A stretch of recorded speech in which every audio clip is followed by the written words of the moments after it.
গাড়িতে বললে একটা বক্তব্য গাড়ি রাখছি সামনে, একদম সামনে রাখার পরে কইতাছে গাড়িটা সুন্দর করে পার্কিং করে রাখেন, সোজা করে আর একটু এই সাইডে চাপায়।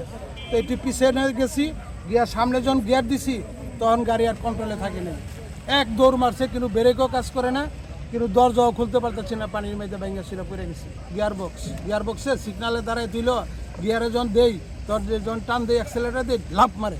গিয়ার বক্সে কন্ট্রোল করা খুব কষ্ট। আমার একটু কাটছে, এই যে কাটছে, আমার গ্লাস খুইলে পরে বেরিয়েছি, গ্লাস অল্প একটু খুলছি, খোলার পরে জাতা মাইরা নৌকাওয়ালারে টাইনে আমার উড়াইছে, 2 হাত দিছি, টাইনে নৌকার ভিতরে উড়াইছে। না, একটা গাড়িতে লুক ছিল না, ছিলাম তারা নিচে ছিল, জালমুড়ি খেতেছে।